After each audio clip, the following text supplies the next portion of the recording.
James walked slowly through the cold metal corridors of the Stellaran Hotel on the space station Kepler 9. His boots made soft sounds on the polished floor as he carried his old tool kit. The kit was heavy and worn, with scratches and dents from years of hard work. James was a mechanic, and he had been fixing machines and systems for most of his life. He was not young anymore. His face showed the lines of someone who had worked hard for many years. His clothes were dirty and stained with oil and grease. He did not care much about how he looked. He only cared about doing good work. Today, James had come to the hotel to fix a very important machine. The hotel's hydraulic system was broken, and without it, the whole building would stop working properly. The manager had called him early in the morning and asked him to come as soon as possible. James had agreed and drove to the space station right away. He knew this job was important and he wanted to help. When James entered through the service entrance, he saw the main lobby of the hotel. It was very beautiful and expensive.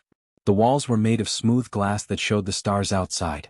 There were plants and flowers everywhere, and the lights were soft and bright. Rich people walked around the lobby talking and laughing. They wore expensive clothes and jewelry. James felt out of place here. He did not belong in a place like this. As James walked through the lobby trying to find the manager's office, he saw a receptionist standing behind a long desk. Her name was Eleanor. She was not like anyone James had ever seen before. She was a crystalline being, which meant her skin was transparent like glass. Inside her body, light moved and changed colors. Her hair looked like it was made of ice or crystal. Her eyes were bright and shiny like diamonds. She was very beautiful in a strange way. Eleanor was talking to another guest when she saw James. She watched him walking through the lobby in his dirty clothes and old boots. She watched him carrying his worn tool kit. She noticed everything about him that was different from the other guests. Without thinking about it, she made a decision about who James was and what he deserved. When James walked closer to the reception desk to ask for directions, Eleanor quickly stood up. She had a cold look on her face. She did not smile. She did not say hello. She just pointed at him with her hand and said in a sharp voice, "Service personnel must use the rear corridors. You should not be walking through the main lobby. Your kind should not be visible to our paying guests." Her words were like ice. They were harsh and unkind. James stopped walking. He felt something inside his chest. It was a feeling he did not like. He had been treated this way before, but it never felt good. He was a human, and Eleanor was making it clear that she thought he was not good enough to walk through the same space as the rich guests. James tried to stay calm. He took a deep breath. "I understand," James said politely. "But I was called here by the manager. I am supposed to fix the hydraulic system in the docking bay. I am expected. Could you please tell me where to go?" Eleanor did not care about his explanation. She did not believe him. She thought he was just making an excuse to walk through the fancy lobby. She thought he was lying to impress people. Her crystalline face showed no kindness or understanding. She simply shook her head and said, "I do not believe you. Workers do not come through the main entrance. You must go around the back. And if you try to walk through here again, I will call security to remove you. Do you understand me?" James felt angry now, but he did not show it on his face. He was used to hiding his feelings. He had learned to do this a long time ago. He nodded slowly and said nothing more. He turned around and started to walk away. As he walked back toward the service entrance, James noticed that several guests were looking at him. Some of them whispered to each other and pointed. They had heard Eleanor's harsh words. They had seen the way she treated him. James felt their eyes on his back. He felt embarrassed and ashamed, even though he had done nothing wrong. He had only come to help. He had only come to do his job. A young woman who worked at the hotel saw what happened. Her name was Lucy. She felt bad for James. She knew that Eleanor could be very rude to people she thought were not important. Lucy waited until James was far away, then she went to talk to Eleanor. "Why were you so mean to that man?" Lucy asked Eleanor. Eleanor looked confused. She did not understand why Lucy was upset. "He was just a worker," Eleanor said. "He was dressed in dirty clothes. He did not belong in the main lobby. I was doing my job by telling him to use the service corridors." "But you did not have to be so rude," Lucy said. "He deserved respect. Everyone deserves respect." Eleanor did not respond. She turned away and went back to her work. She did not think about what Lucy had said. She did not think about how her words had hurt James. She was only thinking about her job and about keeping the hotel looking fancy and clean for the rich guests. Meanwhile, James found his way to the docking bay through the service corridors. The back corridors were not beautiful like the main lobby. They were plain and gray. The lights were bright but cold. The corridors were empty except for a few other workers. James walked past them without saying anything. He was still thinking about Eleanor and her harsh words. But he pushed those thoughts away. He had work to do. He had a machine to fix. When James finally reached the docking bay, he put down his toolkit and started to look at the hydraulic system. It was a big and complicated machine. It had many pipes and tubes and valves. James knew this machine well. He had fixed many machines like this one before. He began to work, using his knowledge and his skills to find the problem and fix it. As he worked, he forgot about Eleanor. He forgot about his embarrassment. He was focused on his job, and that was all that mattered to him right now. James worked in the docking bay for several hours. His hands moved quickly and carefully as he fixed the hydraulic system. He checked every pipe and every connection. He tested every valve and every seal. He was very good at his work. Years of experience had taught him exactly what to look for and how to fix problems. The hydraulic system was old, but James knew how to handle old machines. He was patient and careful. He did not rush. As James worked, he noticed something strange. The main power system of the hotel was beginning to act in an unusual way. The lights in the docking bay were flickering. Sometimes they were bright and sometimes they were dim. James thought this was odd. The hydraulic system he was fixing should not affect the main power system. Something else was wrong. Something bigger was broken. James decided to check the power systems. He walked through the service corridors and found the main control room. When he opened the door, he saw something that made him worried. There were warning lights flashing everywhere. Red lights and yellow lights blinked on and on. Computers showed strange numbers and messages. The power was not stable. The systems were failing slowly, one after another. James understood immediately that this was a serious problem. The whole hotel was in danger. If the power systems failed completely, the space station could lose pressure. People could be hurt or killed. James did not waste any time. He started to work on the power systems right away. He used his knowledge and his experience to find the problems and fix them one by one. While James was working, he did not notice that the hotel manager, a man named Thomas, had discovered the problems too. Thomas was running through the corridors in a panic. His face was white with fear. His hands were shaking. He was trying to find anyone who could help him. He tried calling the hotel engineers, but they were not answering their phones. He tried calling the space station's main control center, but they were too busy with their own problems. Thomas felt completely alone and helpless. Then Thomas remembered that he had called a mechanic to come fix the hydraulic system. His name was James. Maybe James was still in the building. Maybe James could help. Thomas ran toward the docking bay, moving as fast as he could. His heart was beating very fast. He was scared and desperate. When Thomas reached the docking bay, he saw James walking toward the main control room. James was carrying his toolkit and walking with purpose and confidence. Thomas recognized something in James's face. He could see that James was a professional. He could see that James knew what he was doing. "Are you James?" Thomas asked, running toward him. "Yes," James said simply. "I am James." "Thank God I found you," Thomas said, almost crying with relief. "The whole hotel is falling apart. The power systems are failing. The hydraulic system is broken. Everything is breaking down. Can you help me? Can you fix it?" James nodded slowly. "I know about the power problems," he said calmly. "I am working on them now. The hydraulic system is part of the problem, but not all of it. There are multiple failures happening at the same time. This is not an accident. This is a cascade failure. One broken system caused the next one to break and then the next one. But I think I can fix it. I just need time and access to all the systems." Thomas felt hope for the first time in an hour. He gave James access to every system in the hotel. He gave him permission to go anywhere and do anything he needed to do. James worked without stopping. He ran from room to room, from system to system. He fixed the power generators. He repaired the backup systems. He recalibrated the hydraulic system. He checked the air pressure systems and the water systems and the communication systems. As James worked, he demonstrated knowledge that seemed almost impossible. He knew exactly where the problems were. He knew exactly how to fix them. He moved with the confidence of someone who had designed the systems himself, not just someone who was fixing them. Thomas watched James work in amazement. He had never seen anyone work like this before. 2 hours passed. Then 3 hours. Then 4 hours. During this whole time, James worked without complaining, without resting, and without asking for payment or extra compensation. He simply worked because the work needed to be done and because lives depended on it. Finally, after 4 hours of hard work, everything was fixed. The lights stopped flickering and stayed bright. The warning alarms stopped making their terrible sounds and fell silent. The computers showed normal numbers and messages. The power was stable. The hydraulic system was working perfectly. The whole hotel was safe again. Thomas felt tears in his eyes. He was so grateful. He was so relieved. He put his hand on James's shoulder and shook it gently. "Thank you," Thomas said. "You saved this hotel. You saved everyone in this hotel. I do not know what we would have done without you."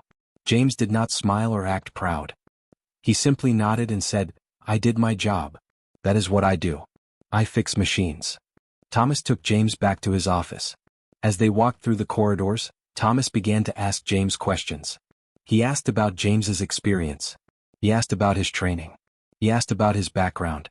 As James answered these questions, Thomas began to realize something extraordinary. James was not just a good mechanic. James was someone very important. James was someone very famous in the engineering world. Thomas's face went pale. His hands began to shake again, but for a different reason now. He realized who James really was. James Thompson was the owner of the Stellarion hotel chain. James Thompson had purchased all of these hotels 5 years ago through a private company. James Thompson was a billionaire who had made his fortune by building and fixing machines and systems. And James Thompson had been hiring himself to come work on his own hotels while dressed as a regular mechanic, just to see how his employees treated workers. "You are James Thompson," Thomas said slowly. It was not a question. It was a statement of fact. "Yes," James said simply. "I am." Thomas felt his knees become weak. He had to sit down in a chair. He could not believe what had just happened. He could not believe who he had just been treating like a regular employee. He could not believe what Eleanor had done to this man in the lobby. James looked at Thomas with calm eyes. Then he asked a simple question. "Where is the receptionist?" he said. "Where is Eleanor?" Thomas's heart began to beat very fast. He knew exactly what James was asking. He knew exactly what Eleanor had done.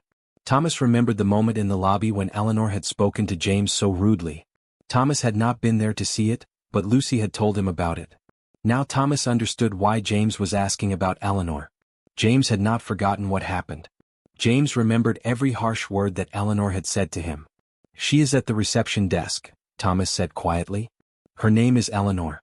She is one of our best receptionists. She has worked here for 3 years. She is very good at her job. She keeps the lobby looking perfect and she keeps the guests happy. But I know what she did to you. I know how she treated you. Lucy told me about it." "Call her to the observation deck," James said. His voice was calm, but there was something serious in his tone. "I want to speak with her." Thomas picked up his phone with shaking hands. He called the reception desk and asked Eleanor to come to the observation deck right away. He told her it was important but did not tell her why. Eleanor was confused by the call, but she left her desk and came upstairs to the observation deck.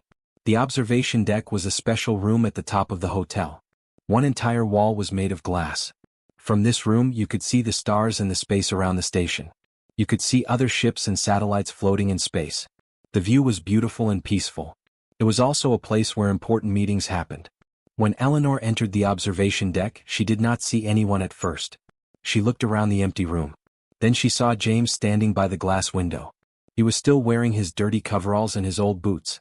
He was still covered in grease and oil from his work. Eleanor did not recognize him. She had seen him only briefly in the lobby, and she had not looked at his face carefully. She had only seen his clothes and made a decision about him based on his appearance. "Hello," Eleanor said politely. She thought James was one of the maintenance workers who needed to speak with her about something. "Can I help you?" James turned around slowly. He looked at Eleanor with eyes that showed no anger, but also showed no kindness. His eyes showed something else. They showed disappointment and sadness. "Eleanor," James said quietly, "do you remember this morning? Do you remember when you spoke to a man in the lobby? A man wearing dirty clothes and carrying a tool kit?" Eleanor's crystalline face showed confusion. She thought for a moment. Then she remembered. She remembered the man who had tried to walk through the main lobby. She remembered how she had spoken to him. She remembered calling him and his kind not good enough to be visible to the guests. "Yes," Eleanor said. "I remember. He was a worker. He should have used the service corridors. I was doing my job by telling him where to go." "You were doing more than that," James said. He walked slowly toward Eleanor. "You were being cruel. You were being insulting. You were making a judgment about this man based only on his appearance and his clothes. You did not know who he was. You did not know why he was here. You only knew that he looked different and worked with his hands. And because of that, you treated him with disrespect. Eleanor felt something strange happening inside her body. Her crystalline features began to shift and change color. They began to dim. Among her species, this was a sign of shame and embarrassment. Eleanor did not want to feel this way. She tried to stop it, but she could not control her own body's reaction. I was just following the rules, Eleanor said, but her voice was quieter now. The rules say that service personnel must use the service corridors. The rules do exist, James said. But the spirit of the rules is not to humiliate people. The spirit of the rules is to keep the lobby organized and the guests comfortable. You could have given him directions politely. You could have helped him find the person he was looking for. You could have treated him with respect even if he was a worker. Instead, you made it clear that you thought he was beneath you. You made it clear that you thought his kind did not deserve to be treated as human beings. Eleanor's features continued to shift colors. They went from bright and clear to dark and dim. Her transparency made this change very obvious. Everyone who looked at her could see her shame and her distress. I am sorry, Eleanor said quickly. I am very sorry. I did not mean to hurt anyone. I was just doing my job. Please do not fire me. I need this job. Please give me another chance. Wait, James said, raising his hand. I do not want an apology because you are afraid of losing your job. I want an apology because you understand what you did was wrong. I want you to think about why you treated that man the way you did. I want you to think about what made you believe that he was not worthy of respect. Eleanor stopped and thought about this question. It was a hard question to answer. She had to look inside herself and examine her own thoughts and feelings. She realized something that made her very uncomfortable. She realized that she had been taught to think of service workers as less important than guests. She realized that she had accepted this teaching without questioning it. She realized that she had judged this man based on stereotypes and prejudices that she did not even know she had. I did judge him unfairly, Eleanor said slowly. Her voice was sad now. I did assume things about him that were not true. I made him feel small and unimportant. And I did this without knowing anything about him. I did this because of what he was wearing and what kind of work he did. Yes, James said. And now I am going to tell you something that will help you understand how serious this was. James paused for a moment. He let the silence fill the room. Eleanor waited, not knowing what was coming next. Her features were still shifting colors slowly, showing her emotional state. The man you treated so rudely this morning, James said quietly, was me. I am James Thompson. I own this hotel. I own all of the hotels in this chain. I hired myself as a mechanic and came here today to see how my employees treat people they think are not important. And I learned something today. I learned that at least one of my employees judges people by their appearance instead of their character. I learned that at least one of my employees thinks some people are worth less than others. Eleanor's face went completely white. Her crystalline features became so dim that she was almost transparent. She felt like her world had ended. She felt like she had made the biggest mistake of her life. I did not know, Eleanor whispered. I know you did not know, James said. But now you do know. And what you do with this knowledge will determine what happens next. Eleanor stood in the observation deck, feeling completely broken. She wanted to cry, but she did not know if her species could cry. Her crystalline features continued to shift and change colors, showing all of her emotions to James. She felt ashamed, frightened, and deeply sorry for what she had done. She believed that her job was finished. She believed that James would fire her right now and send her away from the hotel forever. But James did not do what Eleanor expected. Instead of firing her, he sat down in a chair and gestured for Eleanor to sit down too. Eleanor sat down slowly, unsure of what would happen next. Eleanor, James said calmly, I am going to give you a choice. You can leave this hotel today and I will not stop you. You can look for another job somewhere else. That is one choice. Or you can take a different path. You can stay here and learn something very important about yourself and about the world. Eleanor looked up at James with hope and confusion in her eyes. What do you mean? She asked. I mean, James said, that I believe you can change. I believe that what you did today came from ignorance and from the culture of this hotel, not from your heart being truly cruel. I believe that if you understand what it is like to work in every part of this hotel, you will understand the value of every person who works here. I believe that you can become a better person. But this will not be easy. This will require hard work and real change. James stood up and walked to the window. He looked out at the stars for a moment before he continued speaking. I am going to offer you a job, James said. For the next 3 months, you will work in every department of this hotel. You will not work at the reception desk. You will work in housekeeping. You will work in the food service. You will work in maintenance. You will work in security. You will do the same work that all the other workers do. You will learn what their days are like. You will understand the challenges they face. You will see their value and their worth. After 3 months, if you have truly learned and changed, then we will talk about what comes next. This is my offer to you. Do you accept? Eleanor felt many emotions at the same time. She felt fear and uncertainty. But she also felt something else. She felt gratitude. She felt relief. She was not going to be fired. She was going to be given a second chance. Yes, Eleanor said without hesitation. Yes, I accept. I will do this. I will work hard. I will learn. I promise you I will change. Good, James said. You will start tomorrow morning. You will start in the housekeeping department. You will meet with the manager, a woman named Patricia.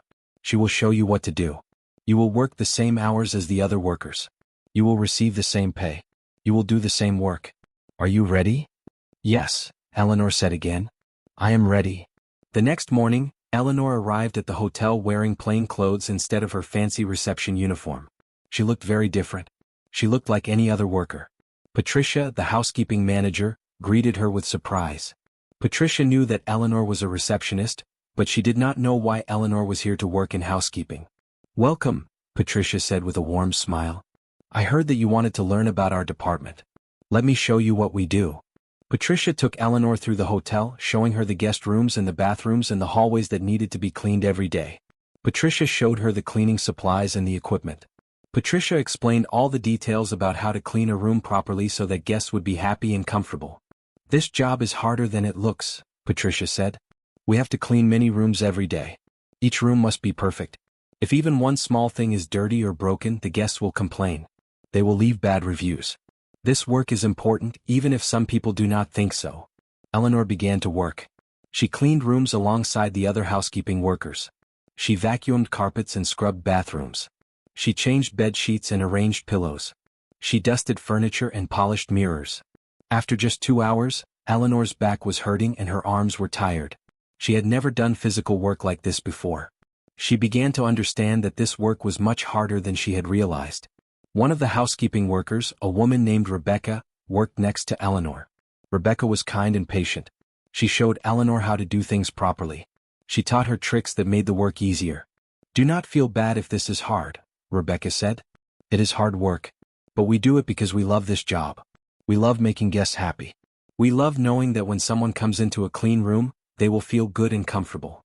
That is why we do this work. Not because we have to, but because we want to.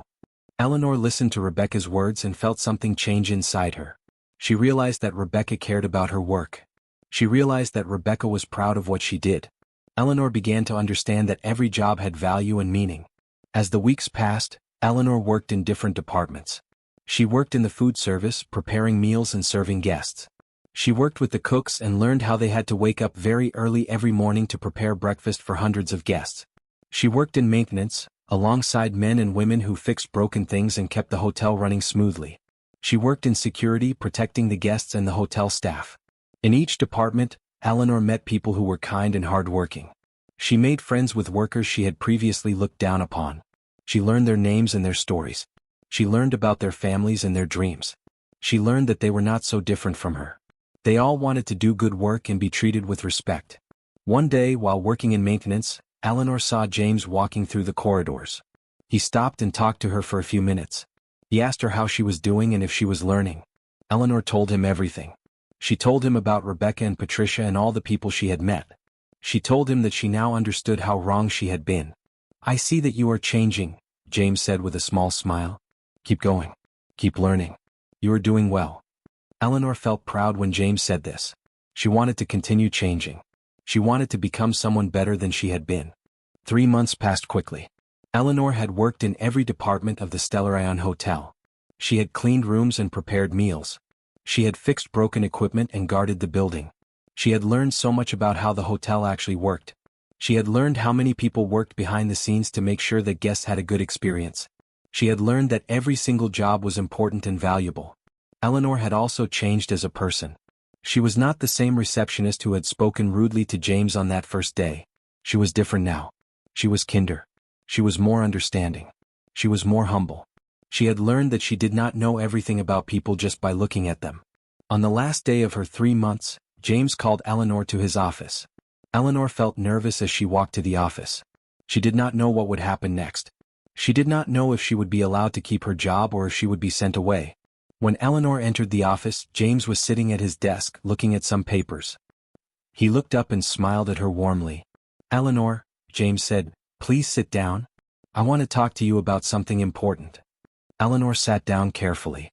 She waited to hear what James would say. "I have been watching your progress these past 3 months," James said. "I have heard from everyone in this hotel.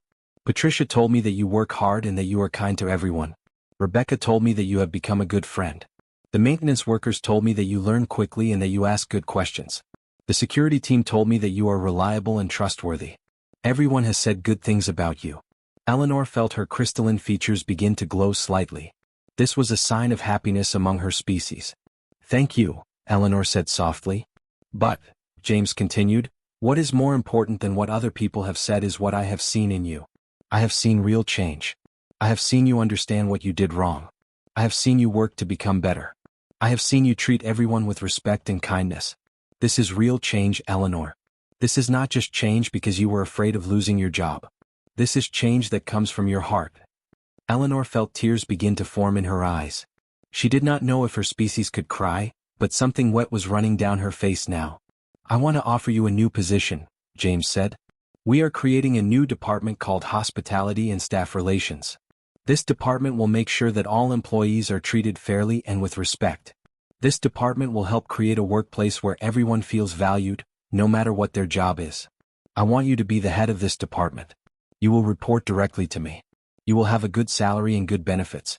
Most importantly, you will have the chance to change this hotel and make it a better place for everyone who works here. Will you accept this position?" Eleanor could not speak for a moment. She was too surprised and too emotional. Finally she said, "Yes. Yes, I accept.